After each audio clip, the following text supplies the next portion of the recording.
न किसी को पता है न किसी को खबर है आखिर वो चीज कहाँ से आया। हम सब बस ये जानते हैं ये पृथ्वी का चंद्रमा है। जी हाँ दोस्तों, मैं आप सभी को स्वागत करती हूँ चंद्रमा की खोज पर। आप तो जानते होंगे एक पृथ्वी का चंद्रमा है जो पृथ्वी के चारों ओर चक्कर लगाता रहता है, जिसे हम चंद्रमा के नाम से जानते हैं। यहाँ पर सवाल उठता है कि पहले पृथ्वी बना या चंद्रमा? बने तो बने, आखिर कैसे बने? क्या इसका कोई अभी तक ठोस सबूत मिल पाया है या नहीं? तो मैं आज इसी टॉपिक की पूरी जानकारी कवर अप करने वाली हूँ। तो चलिए बिना देर किए वीडियो को स्टार्ट करती हूँ। इसे जानने के लिए वैज्ञानिक ने अपने अलग अलग थ्योरी दिए हैं और इसे गहराई से जानने के लिए 13.8 अरब साल पीछे जाना होगा, जहाँ पर बिग बैंग एक्सप्लोजन की घटना हुई थी। जिस समय यह घटना हुई थी यूनिवर्स में, उसी समय गैस और डस्ट से पूरा यूनिवर्स भर गया।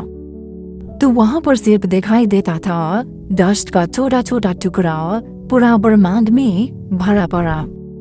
कुछ समय बीतने के बाद में यूनिवर्स में एक चीज का जन्म होता है, उसका नाम है ग्रेविटी। जी हाँ दोस्तों, ग्रेविटी वही है जो आप सब जानते हैं। पृथ्वी ग्रह पर सबका संतुलन बनाए रखे है वो ग्रेविटी के सहयोग से। ठीक वैसे ही ग्रेविटी को यूनिवर्स में आना एक अच्छा संकेत था। ग्रेविटी के जन्म होने पर गैस और डस्ट के घर्षण में टेम्परेचर से पूरा ब्रह्मांड खोलना स्टार्ट कर दिया, जिसने हाइड्रोजन गैस के परमाणु आपस में मिलकर एक नए हीलियम परमाणु के निर्माण करने लगे। तभी वह अंतरिक्ष में नए तारों का जन्म। एक दो नहीं बल्कि लाखों करोड़ों तारों ने अंतरिक्ष में जन्म लिया। तारों का जन्म लेने का यूनिवर्स ने मतलब एक रोशनी आने का वजह। लेकिन पूरा यूनिवर्स में पहले ऐसा लग रहा था कि अंधियारा से भरा पड़ा है। जब तारों का जन्म हुआ यूनिवर्स में, तब ऐसा लगने लगा कि घर में कोई एक दीप जला दिया। जी हाँ दोस्तों, तारों के जन्म के समय सूर्य का भी जन्म होता है। लेकिन उस वक्त पूरा ब्रह्मांड में अभी तक पूरा ग्रह का निर्माण नहीं हुआ था, बल्कि ऐसा समझ लीजिए कि ब्रह्मांड का निर्माण होने वाला था। छोटे छोटे से लेकर बड़े बड़े चट्टानों के साइज में पूरा अंतरिक्ष देखने को मिल रहा था।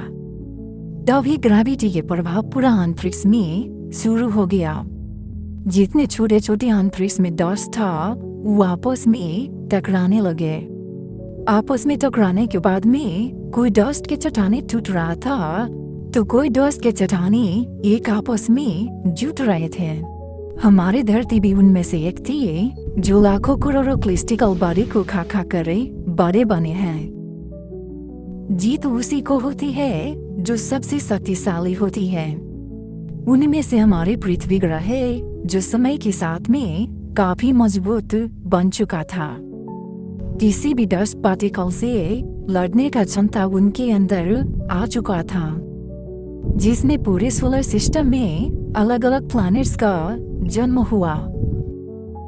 लेकिन सोलर सिस्टम में सभी प्लैनेट का निर्माण तो हो चुका था, पर अभी भी पूरी तरह संकट टली नहीं थी। तकरीबन 4.5 बिलियन साल पहले थिया नाम की 4000 माइल्स के एक प्रोटो प्लैनेट से आने इसका आकार आज के हमारे मंगल ग्रह के तुलना में थे, और वो प्लूटो प्लैनेट पृथ्वी से टकरा जाता है। ये टक्कर इतना भयानक था कि पृथ्वी की ऊपरी परत पूरा बिखर गया और अंतरिक्ष में 80 मिलियन ट्रिलियन मटेरियल्स फैल गया। सभी मटेरियल ग्रेविटी के कारण से एक प्लैनेट बन गया, और ये प्लैनेट ग्रेविटी के कारण से पृथ्वी के चपेट में आ गया और धरती के चारों ओर चक्कर लगाने लगा। चांद को बनने का जायंट इम्पैक्ट हाइपोथेसिस थ्योरी कहते हैं। सन 2018 में अपोलो मिशन के थ्रू चंद्रमा से कुछ लाया गया था रिसर्च के लिए। रिसर्च करने के बाद में वैज्ञानिक ने यह कहा कि पृथ्वी से कुछ 8% मैच कर रहा है, पर ग्रह का ऐसा कोई ठोस सबूत नहीं मिला। पर जायंट इम्पैक्ट हाइपोथेसिस थ्योरी को पूरी तरह सही साबित तो नहीं किया, लेकिन ऐसा भी कहा गया है वैज्ञानिक से, अगर फ्यूचर में चंद्रमा पर थिया नाम का कोई मटेरियल मिलता है तो ये थ्योरी सही भी हो सकता है, क्योंकि इसे पूरी तरह गलत साबित तो नहीं किया है। अभी चंद्रमा पर रिसर्च होना काफी बाकी है, लेकिन वैज्ञानिक को ऐसा भी मानना है कि जब थिया ने पृथ्वी से टकराया तब थिया पृथ्वी के अंदर समा गया और पृथ्वी के कुछ ऊपर ग्लेयर बिखरने से मून का अस्तित्व बना।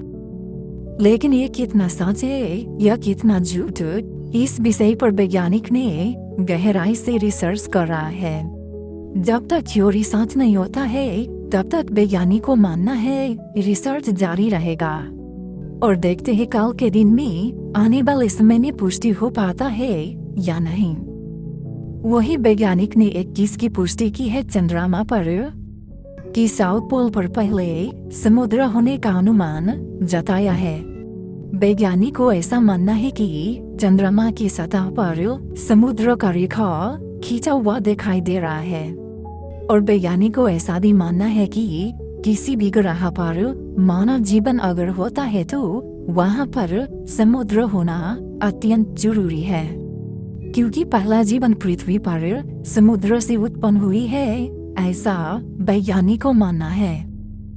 और वहीं पर मैं आपको एक और बात बता दूं, चंद्रमा की सतह पर पृथ्वी के जैसे भूकंप आते जाते रहते हैं। आखिर वहाँ पर भूकंप आने का मुख्य कारण क्या है? वैज्ञानिक को मानना है कि चांद के नीचे में पाए जाने वाले टाइटेनिक प्लेट एक आपस में टकराने से होते हैं। और एक चीज पर वैज्ञानिक ने और अध्ययन किया कि चांद की सतह पर बड़े बड़े गड्ढे कैसे उत्पन्न हुई है, और इस विषय पर अध्ययन करने के बाद में वैज्ञानिक ने इस बात की पुष्टि की है कि वहाँ पर मेटेरोइड्स समय समय पर गिरते रहते हैं और उसका प्रकाश काफी तेज होता है और गिरने के बाद में काफी गहराई को खोद देते हैं। तो इसी प्रकार से दोस्तों, वैज्ञानिक ने काफी रिसर्च करके हम सबको काफी कुछ जानने को मौका दिया है, और आगे भी ऐसे रिसर्च से होते रहेंगे ताकि हम सब और करीब से जान पाए। तो दोस्तों, आज की वीडियो में बस इतना ही था। अगले वीडियो में मिलते हैं आप सबके साथ में। अंत में आप लोगों से एक रिक्वेस्ट करनी चाहूंगी कि वीडियो आप लोगों को अच्छा लगा तो प्लीज एक लाइक कर दीजिए और चैनल को सब्सक्राइब कर लीजिए। तो मिलते हैं अगले वीडियो में, तब तक के लिए नमस्कार, धन्यवाद।